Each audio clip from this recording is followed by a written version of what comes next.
मौसम भी अच्छा है और भोजन से पहले अगर अच्छा जयकारा लगाए तो सूप का ही काम करता है।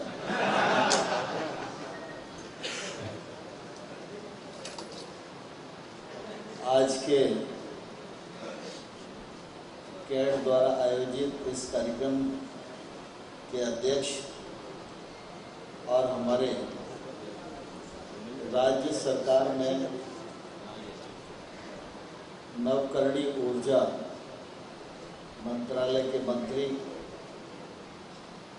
और अपने क्षेत्र के वरिष्ठ नेता आदरणीय श्री राकेश शुक्ला जी, आप सबके सहयोग और आशीर्वाद से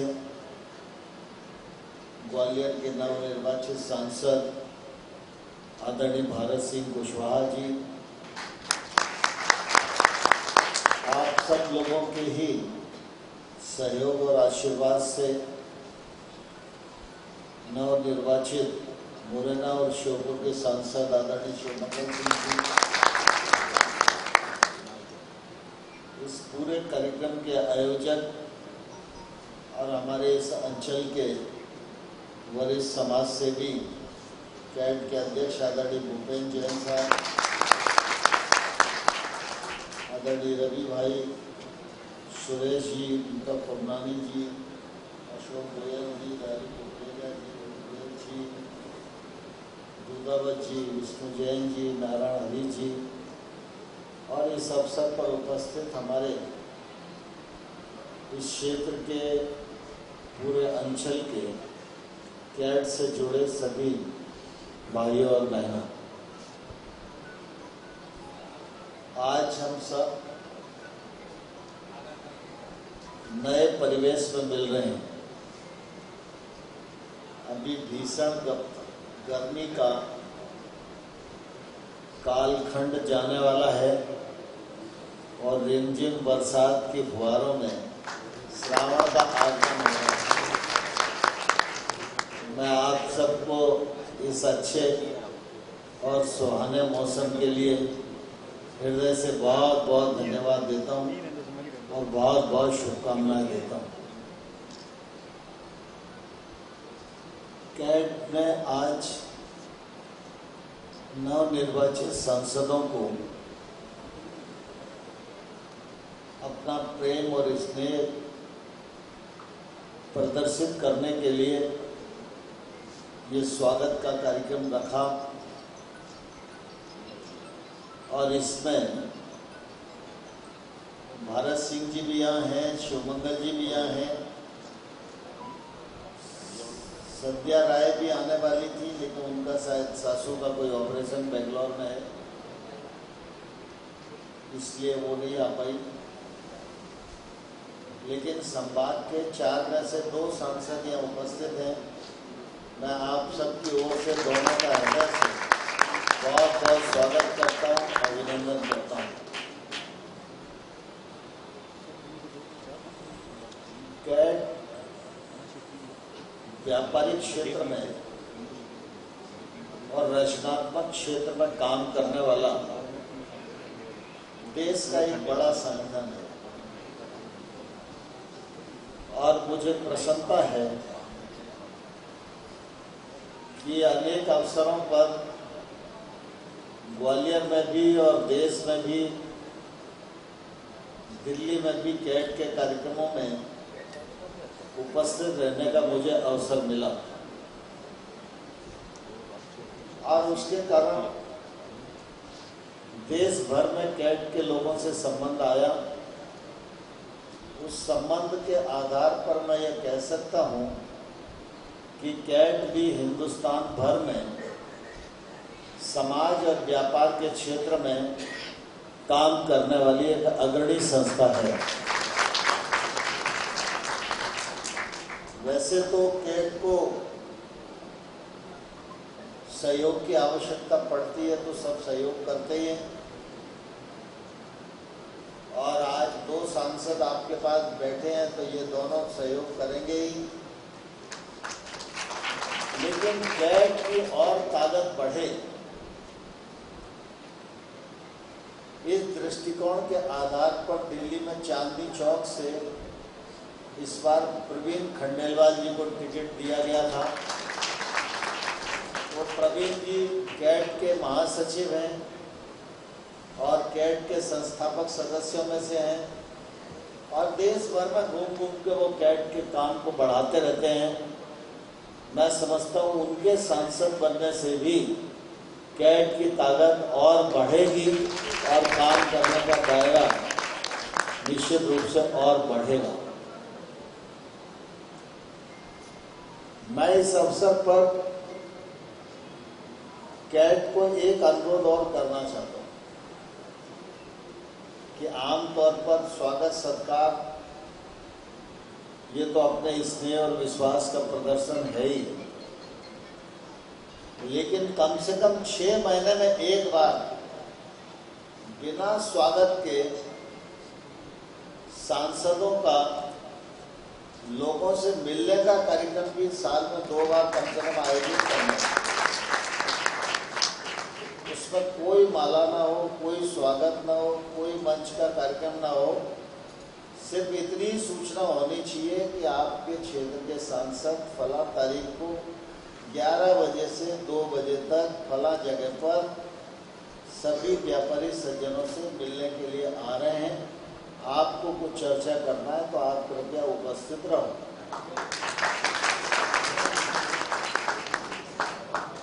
तो उसका फायदा ये होगा कि एक तो सांसद का मिलना हो जाएगा सबसे। अब इस मंची कार्यक्रम में क्या होता है, स्वागत हो गया, सत्कार हो गया और बाकी सब जय जयकार हो गई, आप अपने घर चले जाओगे, हम अपने अगले कार्यक्रम में चले जाएंगे। 2 मिनट बात करने का भी समय होता नहीं है जब ऐसे कार्यक्रम हो जाते हैं। और दूसरा, 6 महीने में कम से कम एक बार योजनाबद्ध तरीके से अपना सांसद को मिलना, कोई एप्लीकेशन देना है तो वो देना, कोई समस्या बताना है तो कोई बताना, कोई सुझाव देना है तो सुझाव देना। क्योंकि सामान्य तौर पर क्या है कि हर चीज को लोकतंत्र में हैंडल करना बहुत जरूरी है कि नहीं, बताओ। अपन अपने घर में भी किसी काम की देख रेख अगर स्वयं नहीं करते तो वो काम चलता है क्या? तो भाई अपना सांसद अपन ने चुना है, तो सांसद को हिला टुला के स्वस्थ रखना और उसकी ग्रोथ बढ़ती रहे, ये काम आपका है कि नहीं है, बताओ। नहीं तो क्या है, अपन तो मिलते नहीं और अपन खुद भी 5 साल बाद ही मिलते हैं। बीच में काम नहीं मिला तो काम पड़ा तो अलग बात है, कभी किसी के साथ आ गए, लेकिन 5 साल बाद चुनाव आते हैं तो फिर कहते जरूर हैं कि यार आप आ गए। तो ताली दोनों हाथ से बजती है। सांसद को भी मैदान में रहना चाहिए और आप लोगों को भी सांसद से मिलकर अपने काम भी कराना चाहिए, क्षेत्र के विकास भी कराना चाहिए, मिलना जुलना भी चाहिए, सुझाव भी देना चाहिए। तो कैट इसकी अगुवाई करे, कैट का कार्यक्रम भी एक अच्छा होगा और मैं समझता हूँ समस्याओं का निराकरण की दिशा में भी एक अच्छा मंच सब लोगों को उपलब्ध हो जाएगा। आज बहुत लंबी बात करने की आवश्यकता नहीं है। यहाँ जितने लोग बैठे हैं, जिनको मैं, कुछ नए बच्चे हैं उनको छोड़ के बाकी तो सबको लगभग जानता ही हूँ। अब नए बच्चे भी परिवार से तो परिचित होंगे, लेकिन मैं जानता नहीं कि वो किन के लड़के हैं।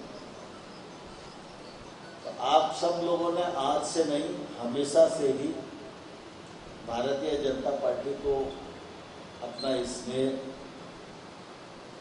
और विश्वास दिया है। उसी के परिणाम स्वरूप आज भारतीय जनता पार्टी की सरकार है, केंद्र में भी है, राज्य में भी है। पार्लियामेंट के चुनाव में भी आप सब ने इतिहास बनाने का काम किया और मध्य प्रदेश में 29 की 29 सीटें बीजेपी जीती, ये भी अपने आप में रिकॉर्ड बना। और प्रधानमंत्री नरेंद्र मोदी जी तीसरी बार प्रधानमंत्री बने। मैं इस अवसर पर एक बात जरूर आप सब लोगों के बीच में कहना चाहता हूं, क्योंकि आप सब व्यापारिक क्षेत्र से जुड़े हुए हैं, तो अपनी लाभ हानि को भी ढंग से जानते हैं और देश की लाभ हानि को भी ढंग से जानते हैं। आज हम सबका सौभाग्य है कि मोदी जी देश के प्रधानमंत्री हैं और बहुत ही शिद्दत के साथ योजनाबद्ध तरीके से हिंदुस्तान की ताकत सारी दुनिया में बढ़े और हिंदुस्तान से गरीबी का उन्मूलन हो, हिंदुस्तान के हर गरीब आदमी की खरीद करने की ताकत बढ़े, व्यापार भी बढ़े, इंडस्ट्री भी बढ़े, मेक इन इंडिया के माध्यम से रोजगार के अवसर भी बढ़े, इंफ्रास्ट्रक्चर भी बढ़े। इन सब पर बहुत तेजी के साथ काम हो रहा है और मुझे कहते हुए प्रसन्नता है कि कई चीजें तो ऐसी हैं जिन चीजों में हिंदुस्तान कई देशों से इन 10 सालों में आगे बढ़ गया है। आमतौर पर हमारे यहाँ ये धारणा मानी जाती थी कि अमेरिका, जापान, जर्मनी हमसे बहुत आगे है और हम लोग तो पिछड़े लोग हैं, गरीबों के देश हैं, ऐसा ही माना जाता था।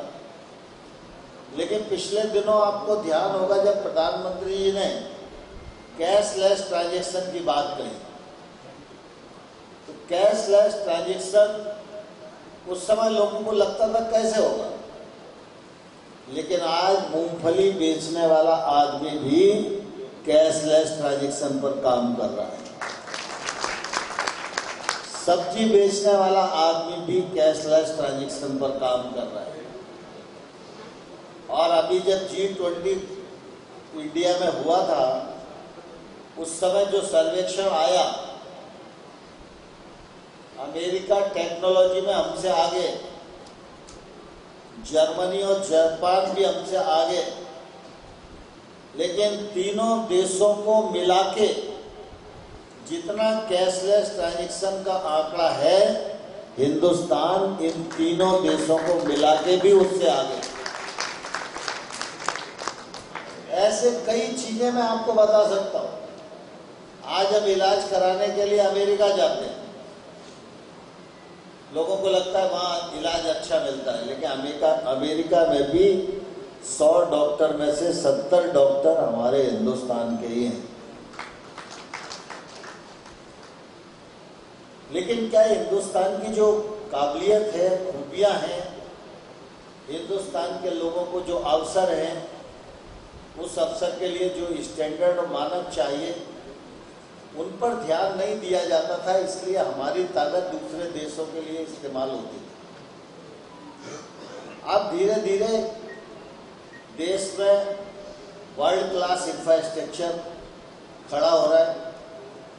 पहले आप विदेश में जाते होंगे तो यूरोप में हाईवे देखते होंगे तो लगता होगा कितनी अच्छी सड़क है, लेकिन आज आप देश के किसी कोने में चले जाओ, वर्ल्ड क्लास हाईवे नजर आता है कि नहीं आता? तो ऐसे बहुत सारे अचीवमेंट हो रहे हैं, लेकिन ये सब तब होता है और जल्दी होता है और सफल और परिणामदायक होता है जब पब्लिक भी इसके लिए पूरी तरह तैयार हो। जनता को, छात्र को, महिला को, दलित को, किसान को, व्यापारी को, सभी लोगों को इस दिशा में ज्ञान भी होना चाहिए और सब लोगों का इसमें योगदान भी होना चाहिए। क्योंकि आज आप सोचो कि हिंदुस्तान में 140 करोड़ आबादी है, अगर एक आदमी एक कदम बढ़ाता है तो 140 करोड़ हिंदुस्तान आगे बढ़ता है कदम। तो हिंदुस्तान की ताकत बहुत है, लेकिन हम हिंदुस्तान की एकजाई ताकत पर अभिमान नहीं करते। इसके लिए कभी कभी हम अपने आप को अकेला महसूस करते हैं, लेकिन हम अकेले नहीं। हिंदुस्तान की विरासत और हिंदुस्तान का भविष्य और हिंदुस्तान का वर्तमान, ये हम सबकी मिलीजुली इतनी बड़ी ताकत है कि आने वाले कल में सारी दुनिया पर भारी पड़ने वाली है। तो व्यक्ति के नाते तो कोई बड़ा उद्यम नहीं कर सकता, लेकिन संगठन के नाते हमको वर्तमान परिवेश को ध्यान भी रखना चाहिए और उसमें कहाँ उपलब्धि है, उपलब्धि में कहाँ लोगों का योगदान हो सकता है, वो योगदान भी संगठन के नाते होए तो बहुत अच्छा परिणाम आ सकता है। मैं कई बार ग्वालियर में कहता रहता हूँ, हमारे भूपेंद्र भाई ने तो उस मामले में थोड़ी कोशिश भी की। आमतौर पर हम बाहर घूमने का मन ज़्यादा रखते हैं, लेकिन बस इसीलिए देखें तो बाहर घूमने की मानसिकता रखने वाले लोग अपने ग्वालियर को ही ठीक ढंग से नहीं घूमे। अभी किसी भी मोहल्ले में पूछो जाके ग्वालियर का चिड़ियाघर देखा है क्या, तो 70% लोग कहेंगे हमने नहीं देखा। ग्वालियर का म्यूजियम देखा है क्या, ग्वालियर का मितावली देखा है क्या, पड़ावली देखा है क्या। जब अपन नहीं देखना चाहते हैं फिर भाषण देते हैं पर्यटन बढ़ना चाहिए। अरे भाई तुम्हारे पास 100 रुपए है तो 100 रुपए बटेश्वरा जाके खर्च करो ना। तो बटेश्वरा जाओगे तो बटेश्वरा की प्रसिद्धि भी बढ़ेगी और वहाँ कोई गरीब खोमचे वाला होगा तो उसका कुछ खरीदोगे तो उसकी ताकत भी बढ़ेगी। भूपेंद्र भाई ने इस मामले में प्रयास किया था पिछले दिनों। कई हमारे सीनियर सिटीजन को ये बस से लेकर जाते थे, मैं भी कई बार झंडी दिखाने गया और ग्वालियर दर्शन का कार्यक्रम। लेकिन मुझे कभी कभी बहुत दुख होता है, पिछले दिनों 2019 में हम लोगों ने यहाँ से जम्मू एक फ्लाइट चलवाई थी जो जम्मू जाने के 2500 रुपये किराए में थी।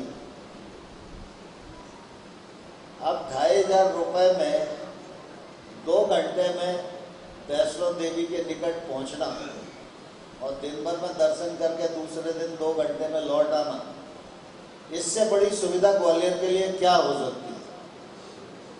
लेकिन कुल मिला के मैं ये कहना चाहता हूँ, किसी सोशल ऑर्गेनाइजेशन ने एफर्ट्स नहीं किया।